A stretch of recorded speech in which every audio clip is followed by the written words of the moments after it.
जैसा कि आपको पता है, डोनाल्ड ट्रंप ने वेनेजुएला में चढ़ाई कर दी है और वहाँ पे हमला कर दिया है। वहाँ पे अशांति फैली हुई है और अस्थिरता का माहौल है। वेनेजुएला के राष्ट्रपति निकोलस मादुरो और उनकी पत्नी सीलिया फ्लोरेस वेनेजुएला के ला गुइरा में सैन्य बलों के लिए आयोजित वर्ष के अंत में सम्मान समारोह में शामिल हुए थे।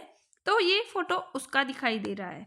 आइए बात करते हैं यूएस स्ट्राइक वेनेजुएला। ट्रंप का बड़ा दावा, हमने वेनेजुएला के राष्ट्रपति मादुरो और उनकी पत्नी को कब्जे में कर लिया है। ड्रग तो बहाना, असली मकसद तेल का खजाना। वेनेजुएला के खिलाफ यूएस युद्ध दुनिया के लिए मुसीबत बना हुआ है। बहुत सारी न्यूज़ है, उनकी ये कुछ ब्रीफ कट देखने को यहाँ पे मिल रहा है। जैसे कि डोनाल्ड ट्रंप का कहना है कि अमेरिका ने वेनेजुएला के राष्ट्रपति निकोलस मादुरो और उनकी पत्नी को पकड़ लिया है। अब क्या है पूरी वेनेजुएला संकट? अमेरिका द्वारा निकोलस मादुरो की गिरफ्तारी। घटना का सारांश देखें तो अमेरिकी राष्ट्रपति डोनाल्ड ट्रंप ने घोषणा की है कि हम अमेरिकी सेनाओं ने वेनेजुएला पर बड़े पैमाने पर सैन्य हमला कर दिया है, जिसमें राष्ट्रपति निकोलस मादुरो और उनकी पत्नी सीलिया फ्लोरेस को गिरफ्तार कर देश से बाहर ले जाया गया है। हमले में काराकस है, जो कि वेनेजुएला की राजधानी है, और आसपास के क्षेत्रों जैसे कि मिरांडा, अरागुआ, ला गुएरा में विस्फोट हुए हैं। सैन्य ठिकानों जैसे कि फुएर्ते तिउना को निशाना बनाया गया है। मादुरो दंपति को न्यूयॉर्क ले जाया जा रहा है, जहां उन पर नार्को टेररिज्म, कोकेन आयात, साजिश आदि के आरोपों में मुकदमा चलेगा। 2020 की जो इंडिक्टमेंट का विस्तार है वो यहाँ पे दिया गया है। यह 1989 पनामा आक्रमण, मैनुअल नोरिएगा की गिरफ्तारी के बाद लैटिन अमेरिका में अमेरिकी का सबसे बड़ा प्रत्यक्ष हस्तक्षेप माना जाएगा। अमेरिकी दृष्टिकोण और औचित्य देखें तो आधिकारिक कारण बताया जा रहा है कि मादुरो को नार्को स्टेट का प्रमुख बताया गया है, जो कोलंबिया विद्रोह, जो कि FARC के साथ मिलकर अमेरिका में ड्रग्स बेचता है। 2020 से इंडिक्टमेंट मौजूद है और हाल में इनाम $50 मिलियन तक बढ़ाया गया है। ट्रंप प्रशासन का स्टैंड है कि ये कानूनी गिरफ्तारी है, यानी कि DOJ वारंट पर लोकतंत्र बहाली और अमेरिका सुरक्षा के लिए जरूरी है। उपराष्ट्रपति जेडी वेंस और विदेश मंत्री मार्को रूबियो ने इसका समर्थन किया है। तेल की भूमिका देखें तो ट्रंप ने कहा, अमेरिका वेनेजुएला के तेल उद्योग में मजबूती से शामिल होगा। तेल सुविधाएं हमले में क्षतिग्रस्त नहीं हुई, जो संसाधनों पर नियंत्रण के संकेत देता है, यानी कि अमेरिका वेनेजुएला के संसाधनों पर अपना नियंत्रण बनाना चाहता है। वेनेजुएला का क्या स्टैंड है? तो उपराष्ट्रपति डेल्सी रोड्रिगेज ने मादुरो के ठिकाने की जानकारी न होने और प्रूफ ऑफ लाइफ की मांग की। रक्षा मंत्री ने राष्ट्रीय आपातकाल की घोषणा कर दी है। सशस्त्र बलों को तैनात किया गया है। सरकार ने इसे साम्राज्यवादी आक्रमण बताया है। तेल और खनिज संसाधनों पर कब्जे का प्रयास कहा है। सड़कों पर प्रदर्शन है, कुछ जगहों पर उत्सव मनाया जा रहा है, अन्य पर विरोध है। तेल का खजाना, बहाना या वास्तविक मकसद? वेनेजुएला के पास दुनिया के सबसे बड़े प्रमाणित तेल भंडार है, जो कि 303 अरब बैरल के हैं। सऊदी अरब से अधिक है। वर्तमान उत्पादन कम, यानी कि दिन में 9 लाख बैरल, लेकिन अमेरिकी रिफाइनरियों के लिए भारी क्रूड महत्वपूर्ण बन गया है। आलोचक वेनेजुएला सरकार और कुछ अंतर्राष्ट्रीय पर्यवेक्षक का कहना है कि ड्रग्स तो बहाना है, असली उद्देश्य तेल नियंत्रण है, क्योंकि अमेरिका ने तेल टैंकर जब्त किए और नाकाबंदी की। यदि मादुरो हटे तो अमेरिकी कंपनियां जो पहले प्रतिबंधों से बाहर थी वापस लौट सकती है और ऊर्जा सुरक्षा और वैश्विक तेल बाजार पर इम्पैक्ट पड़ सकता है। ड्रग्स तो बहाना, असली मकसद तेल का खजाना। अमेरिका और वेनेजुएला के बीच बढ़ते संघर्ष के दो पहलुओं का एक त्वरित सारांश यहाँ दिया गया है, जिसमें आधिकारिक दावा बनाम विश्लेषकों का मत और इससे वैश्विक प्रभाव क्या होंगे वो सब बताए गए हैं। तो अमेरिका का आधिकारिक पक्ष ड्रग्स और तानाशाही का अंत है, यानी कि नार्को स्टेट का आरोप लगाया जा रहा है। अमेरिका का दावा है कि मादुरो सरकार ड्रग्स कंट्रोल के साथ मिलकर नशीले पदार्थ भेज रही है। लोकतंत्र की बहाली का लक्ष्य। 2024 के विवादित चुनाव के बाद अमेरिका मादुरो को वैध राष्ट्रपति नहीं मानता है। एक तो ये है। दूसरा पहलू देखें तो असली खोज तेल का, यानी कि दुनिया का सबसे बड़ा तेल भंडार 303 अरब बैरल लगभग वेनेजुएला के पास सऊदी अरब से भी ज्यादा है।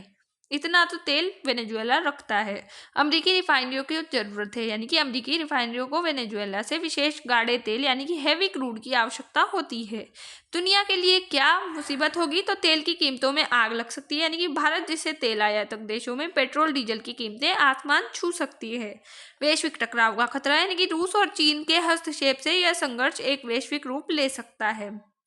शरणार्थी संकट, यानी कि लाखों लोग वेनेजुएला छोड़ रहे हैं, जिससे एक बड़ा मानवीय संकट पैदा हो रहा है।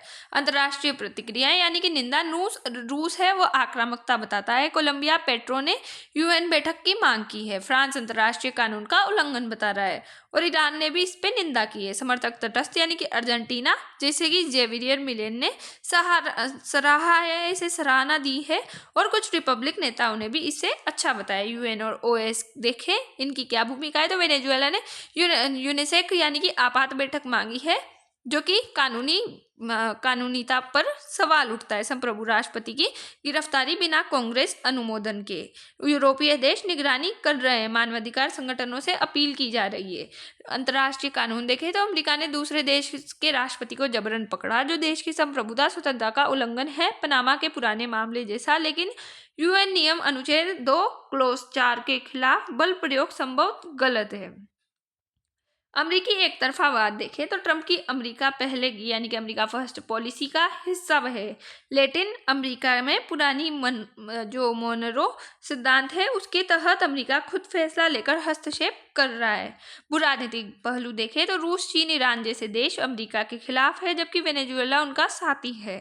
इससे क्षेत्र में अस्थिरता बढ़ सकती है, जैसे ज्यादातर शरणार्थी संकट। ऊर्जा सुरक्षा की बात करें तो वेनेजुएला के बड़े तेल भंडार पर नजर है अमेरिका की। दुनिया में तेल कीमतें बढ़ सकती है। रूस यूक्रेन युद्ध जैसे यहाँ हमें विवाद देखने को मिल सकते हैं। जो ओपीईसी है उसके साथ साथ ग्रुप में बदलाव आएगा। भारत के लिए निहितार्थ क्या है, भारत पे क्या इम्पैक्ट पड़ेगा, तो भारत को तेल महंगा पड़ सकता है। वेनेजुएला से सस्ता तेल आता था। यूएन में भारत को संतुलित रुख रखना होगा। मध्यस्थ मार्ग सर्वोपरि।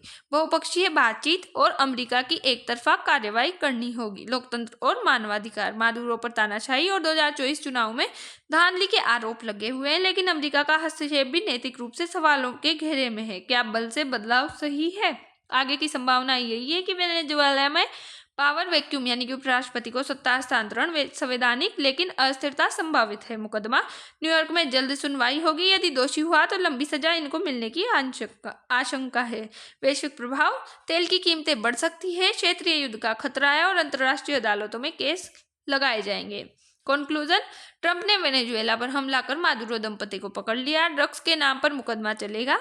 कई मानते हैं जैसे कि असली वजह तेल का विशाल खजाना है, ड्रग्स सिर्फ बहाना है।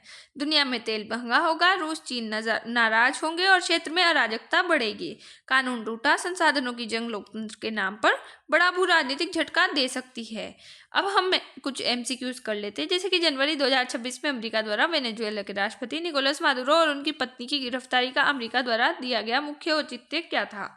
तो जैसा कि हमने देखा कि नार्को टेररिज्म और ड्रग तस्करी के आरोप में उन्हें पकड़ा गया है, जो कि ट्रंप दावा करते हैं। वेनेजुएला संकट में अमेरिकी हस्तक्षेप की आलोचना का मुख्य आधार क्या है, तो इसमें यही है कि अंतर्राष्ट्रीय कानून का उल्लंघन हुआ है, यानी कि संप्रभुता पर हमला किया गया है। स्वतंत्रता संप्रभुता का यहाँ सवाल है। I hope you understand. जय हिंद, जय भारत। Thanks for watch.